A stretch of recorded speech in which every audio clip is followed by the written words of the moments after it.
Good morning, student. You all have got back your copies. सभी को अपनी copies मिल गई होंगी और उस पर जो भी रिमार्क्स दिए गए हैं उन को आप बहुत सीरियसली लें, उन्हें पढ़ें और फिर उसके अकॉर्डिंग ही नेक्स्ट टाइम अपने नोट्स प्रिपेयर करें. और इनफैक्ट मैथ्स में नोट्स क्या है, जो भी आप कॉपी बनाते हैं, जो एक्सरसाइजेस सॉल्व करते हैं, उनको उसके अकॉर्डिंग करें. आज के वीडियो में हम स्टार्ट करेंगे नया topic, that is integration by part, खंडशः समाकलन. अभी तक जो इंटीग्रेशन हम पढ़ रहे थे वो इंटीग्रेशन थे सब्स्टिट्यूशंस के, जिसमें अलग अलग तरह के सब्स्टिट्यूशंस हम पढ़ रहे थे और कुछ स्पेशल सब्स्टिट्यूशंस भी हम लोगों ने पढ़ा था. लेकिन आज जो टॉपिक हम शुरू करने जा रहे हैं वो खंडशः समाकलन या इंटीग्रेशन बाय पार्ट्स. इसमें एक्चुअली क्या है कि अगर दिया हुआ फंक्शन जो है किसी दो फंक्शंस का मल्टीप्लिकेशन प्रोडक्ट, तो हम इंटीग्रेशन कैसे करेंगे.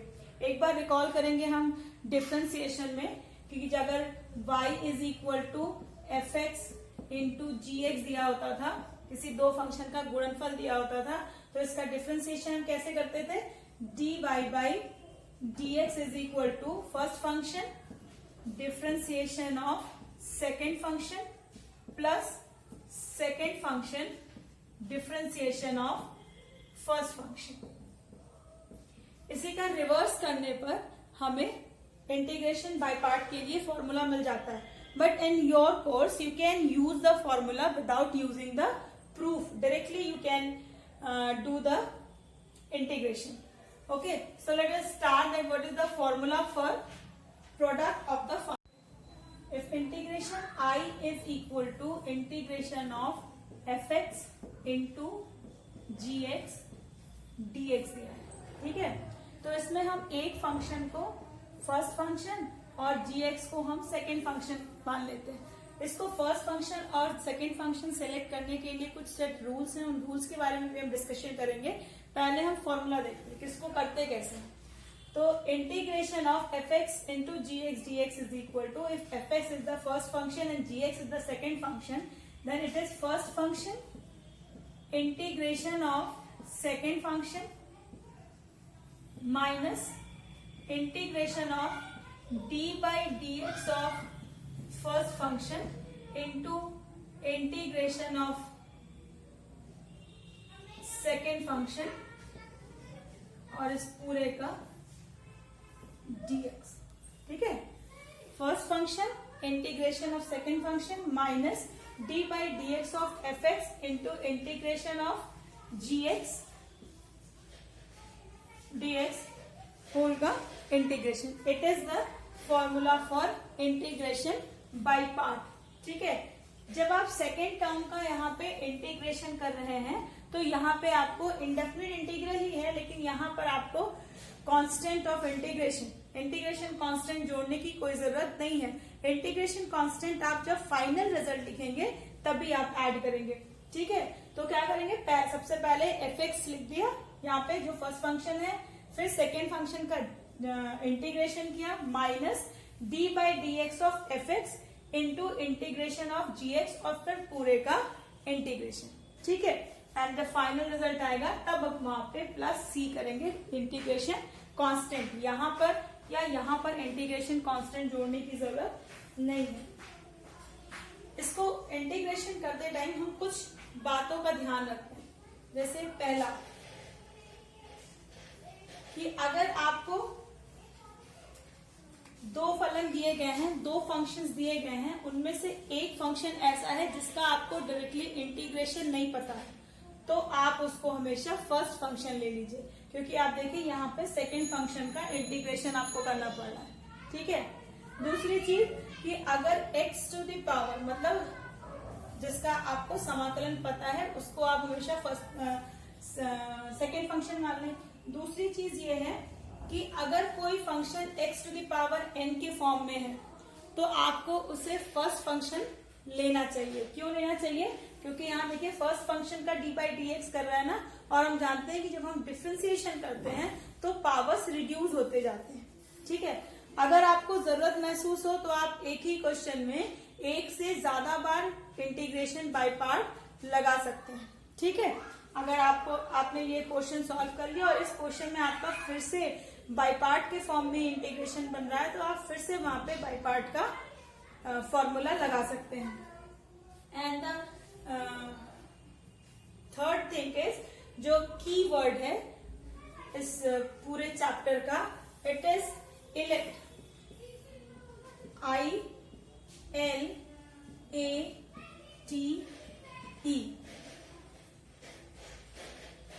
ILATE, this 5 letters। बच्चों by part integration, by part या खंडशः समाकलन करने के लिए जो सबसे इम्पोर्टेंट स्टेप है वो है फर्स्ट फंक्शन और सेकंड फंक्शन को सेलेक्ट करना। तो हम जब भी फंक्शन को फर्स्ट और सेकंड सेलेक्ट करेंगे हम इसके अकॉर्डिंग करेंगे। आप समझते हैं कि ये लेटर्स जो हैं वो किसे रिप्रेजेंट करते हैं। फर्स्ट है I, that is inverse function, inverse function. अगर इनवर्स फंक्शन है आपके इंटीग्रेशन में तो आप हमेशा इनवर्स फंक्शन को फर्स्ट फंक्शन लेंगे। जैसे आप प्रायोरिटी फिक्स करते हैं ना, जब हाइड्रोकार्बन्स पढ़ते हैं उसकी नंबरिंग करते हैं तो आप प्रायोरिटी फिक्स करते हैं कि जिधर से फंक्शनल ग्रुप पास में है उधर से नंबरिंग स्टार्ट करेंगे, या जिधर से डबल बॉन्ड ट्रिपल बॉन्ड पास में है उधर से नंबरिंग स्टार्ट करेंगे। ऐसे ही ये प्रेफरेंसेस हैं फर्स्ट फंक्शन मानने की, कि अगर आपके बाई पार्ट में इंटीग्रेशन में इनवर्स फंक्शन है तो आप उस फंक्शन को पहला फंक्शन मानेंगे। L represent the logarithm, log function अगर है तो आप इसके बाद सेकेंड प्रेफरेंस उसे देंगे। A stand for algebraic function, algebraic functions. T stand for trigonometric functions and E stands for exponential function. ठीक है, तो ये I for inverse function, L for logarithm function, A for algebraic function, T for trigonometric function and E stand for exponential function. इसी order में आप अपने function, अपने integration में फर्स्ट फंक्शन और सेकंड फंक्शन मानेंगे। अगर इनवर्स फंक्शन है तो वो हमेशा फर्स्ट फंक्शन होगा, अगर एक्सपोनेंशियल फंक्शन आ रहा है तो वो हमेशा सेकंड फंक्शन होगा। अब सपोज कीजिए किसी क्वेश्चन में एक एल्जेब्रिक फंक्शन है और एक लॉगरिथम फंक्शन है, दो फंक्शन में से एक एल्जेब्रिक है एक लॉगरिथम है, तो लॉगरिथम फंक्शन को हम फर्स्ट फंक्शन मानेंगे और एल्जेब्रिक फंक्शन को हम सेकंड फंक्शन मानेंगे। ठीक है, लेकिन अगर एल्जेब्रिक फंक्शन और ट्रिग्नोमेट्रिक फंक्शन है तो एल्जेब्रिक फंक्शन को हम फर्स्ट फंक्शन मानेंगे और ट्रिग्नोमेट्रिक फंक्शन को हम सेकंड फंक्शन मानेंगे। ठीक है, तो अगर इनवर्स फंक्शन और लॉगरिथम है तो इनवर्स को फर्स्ट फंक्शन मानेंगे और लॉगरिथम को सेकंड फंक्शन मानेंगे। लेकिन अगर लॉगरिथम और ट्रिग्नोमेट्रिक है तो लॉगरिथम को फर्स्ट फंक्शन और ट्रिग्नोमेट्री को second function.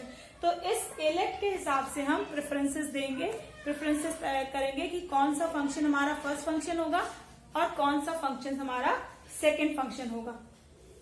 So let us start with some questions.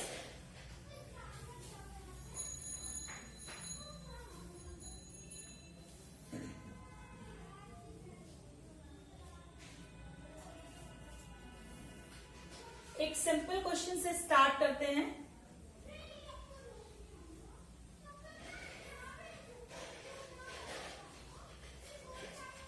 Integration of 1/x square log x dx I is equal to integration of 1/x square log x dx।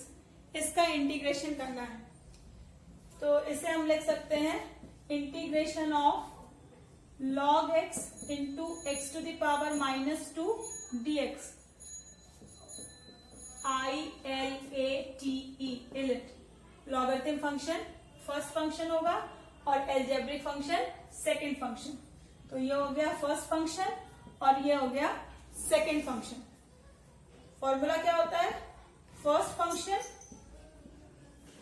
log x integration of second function minus integration of d by dx of first function integration of second function dx. ठीक है, so it is equal to log x, और x to the power -2 का integration कितना होगा, x to the power -2 + 1 upon -2 + 1 minus d by dx of log x is 1 by x into x to the power -2 का integration करेंगे तो x to the power -2 + 1 upon -2 + 1 dx. It is equal to minus log x, minus क्योंकि -2 + 1 is -1, so minus log x into 1 by x, x to the power -2 + 1 is x to the power -1 minus it is integration of 1 by x, यहां से minus आएगा, so minus into minus plus, ये 1 by x पहले से है और यहां से 1 by x आएगा, ये 1 upon x² dx.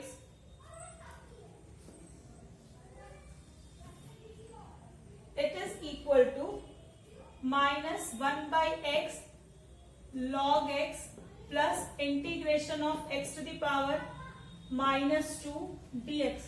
It is equal to minus 1 by x log x plus minus 1 by x plus c. x to the power -2 का 1 by x हो जाएगा. So it is equal to minus 1 by x log x minus 1 by x plus c. It is your answer. As simple as it is. तो answer आपका हो गया minus 1 by x log x minus 1 by x plus c. इस तरह से आप integration by part का use करके किसी भी दो फंक्शंस के प्रोडक्ट का इंटीग्रेशन निकाल सकते हैं. I hope you can do it now by yourself, but we will practice some more questions.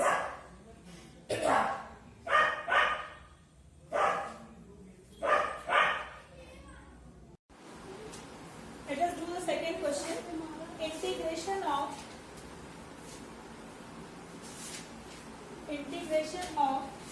e to the power x, e to the power 1 by x upon x cube dx.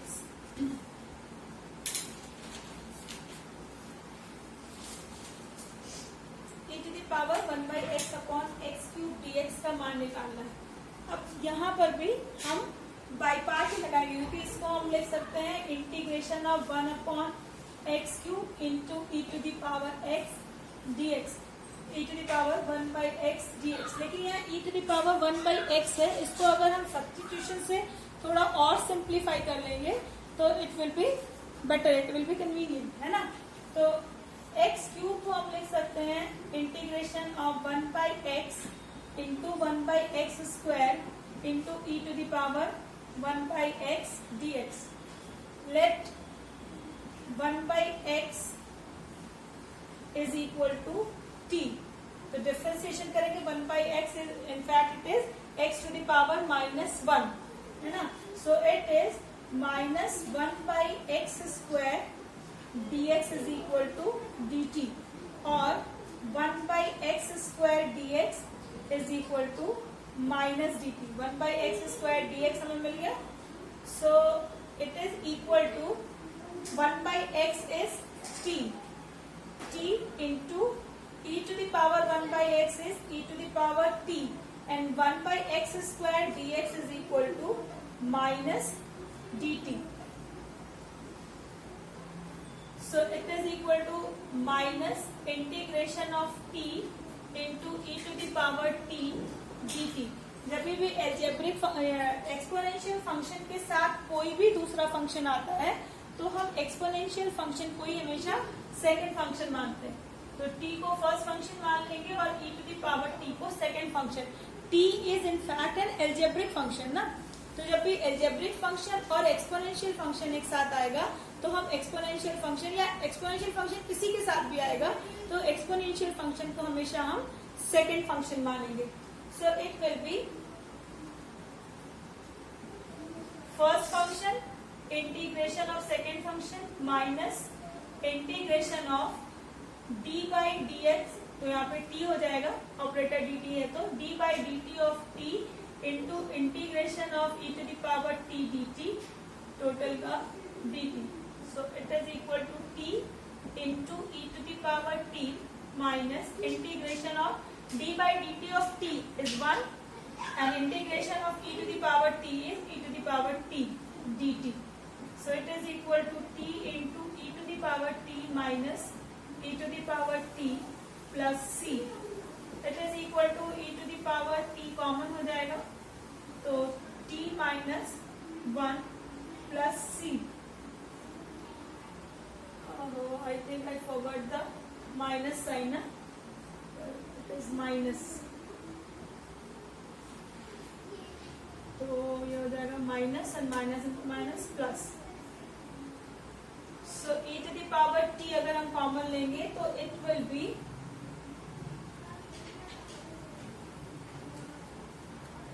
B one minus T. e to the power t लेंगे तो 1 minus T plus C. Now put the value of t, क्योंकि हमारा question जिस variable में दिया होता है हमें आंसर भी उसी वेरिएबल में लिखना होता है. So it is equal to e to the power 1 by x into 1 minus 1 by x plus c. It is your answer. E to the power x into 1 minus 1 by x plus c. It is another type of differentiation by part जिसमें हम integration by part जिसमें हम substitution का भी use किया हमने और उसके बाद हमने by part से इसको सॉल्व किया है. ठीक है, इस तरह से आपके पास जो भी साइड बुक है या एनसीईआरटी है इससे आप क्वेश्चंस और सॉल्व कीजिए. बच्चों जैसे पिछले वीडियो में हम लोगों ने 3 स्पेशल टाइप के इंटीग्रेशंस पढ़े थे. 1 upon A square plus X square, 1 upon A square minus x square का पढ़ा था और 2 क्वेश्चन मैंने आपको करने के लिए दिया था. तो आई होप कि आपने उसे कर लिया होगा. आज हम फिर से 3 स्पेशल टाइप के इंटीग्रेशंस सीखेंगे.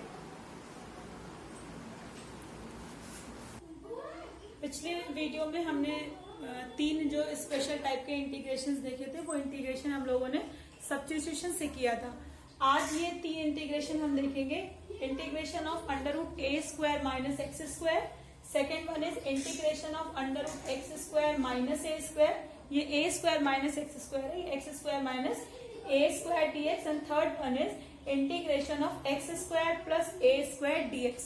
ठीक है, इसे हम substitution plus integration by part दोनों का use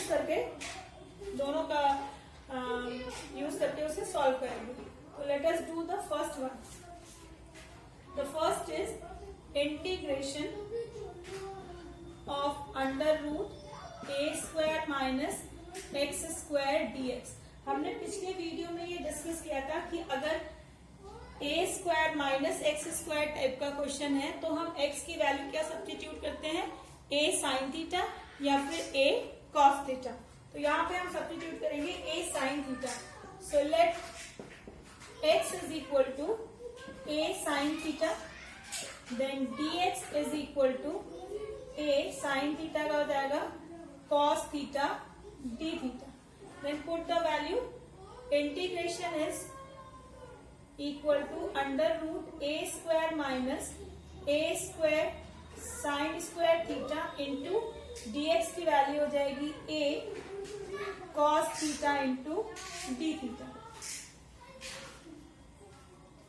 so it is equal to, यहां से ए स्क्वायर कॉमन लेके अगर बाहर करेंगे तो ए आएगा अंडर रूट के बाहर और एक ए यहां ऑलरेडी है.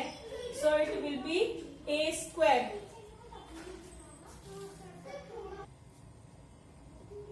ए square integration under root 1 minus sine square theta into cos theta D theta. Under root it is equal to a square integration under root 1 minus sine square theta.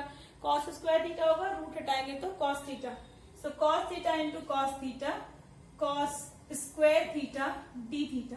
जब हम लोगों ने सब्स्टिट्यूशन से भी पहले जब हमने इंटीग्रेशन स्टार्ट किया था तो हम लोगों ने देखा था कि कॉस स्क्वायर थीटा और साइन स्क्वायर थीटा का जब इंटीग्रेशन आता है तो हम उसे कॉस 2 थीटा में चेंज करके करते हैं. तो cos 2 थीटा कितना होता है, cos 2 theta is equal to 2 cos square theta minus 1, so minus 1 इधर आ जाएगा, तो it is equal to a square by 2, ये यहां से 2 नीचे आएगा, integration of cos 2 theta plus 1 d theta, it is equal to a square by 2 into integration of cos 2 theta d theta plus integration of d theta, so it is equal to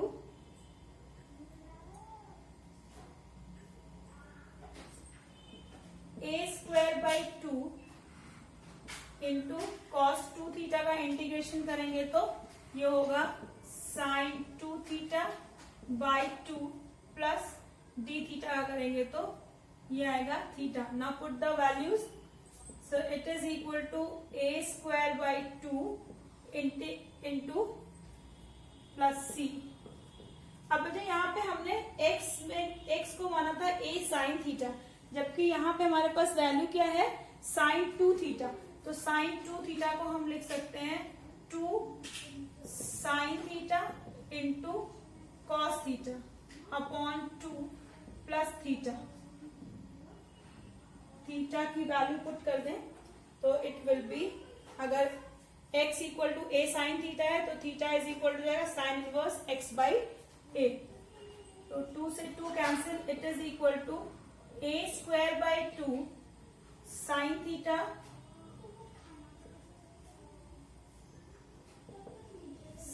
theta into cos theta को हम लिख सकते हैं under root 1 minus sine square theta plus, यहाँ theta की value लिख देंगे हम sine inverse x by a plus c. Now put the value of sin theta and sin square theta. sin theta की वैल्यू हो जाएगी यहाँ से x by a into under root 1 minus x square by a square. ठीक है, और रख के उसे आप सॉल्व कर दीजिए.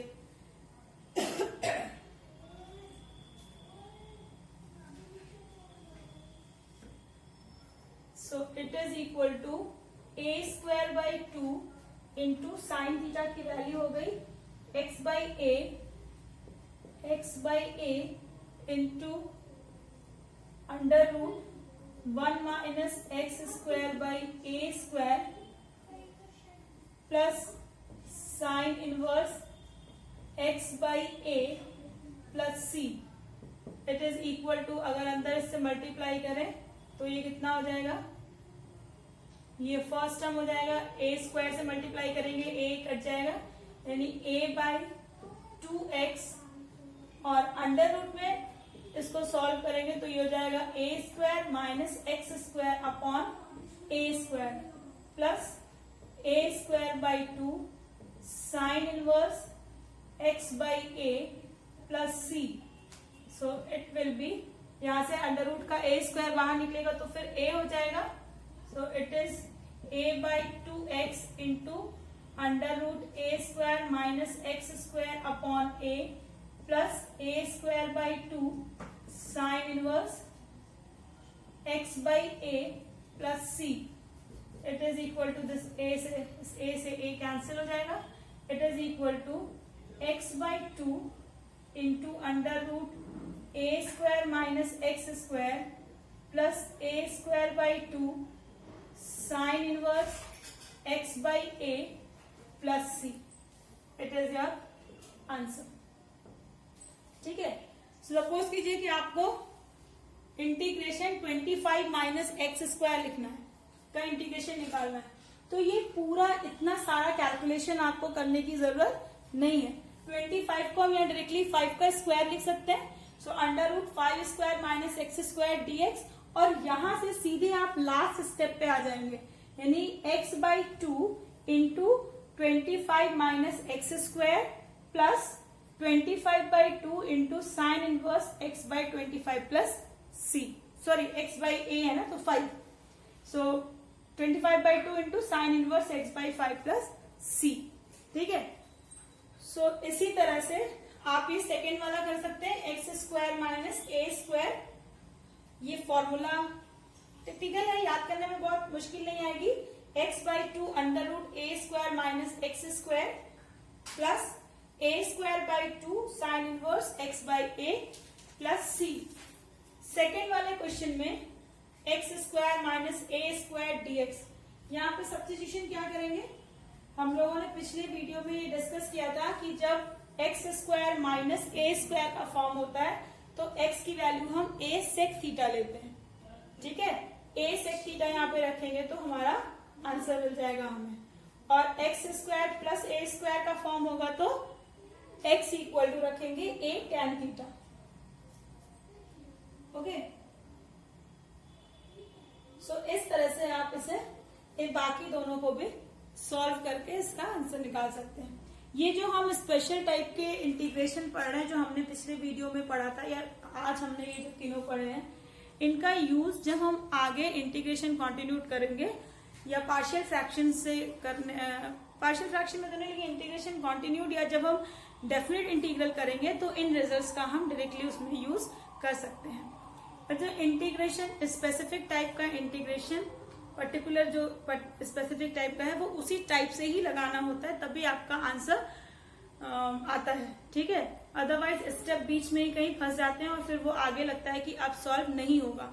इसलिए हर एक टाइप के स्पेसिफिक क्वेश्चंस करना आपके लिए बहुत जरूरी है। तो आपके पास एनसीईआरटी है, आपके पास साइड बुक्स हैं, या जहां से भी आपको क्वेश्चन मिलता है, you should solve it. So keep on practising. जितना ज्यादा प्रैक्टिस करेंगे मैथमेटिक्स उतनी ज्यादा स्ट्रांग होगी आपकी, आपको उतने ज्यादा नए नए तरीके आपके दिमाग में डेवलप होंगे कि आप इन क्वेश्चंस को कैसे करें। So till then keep good care of your health. Bye.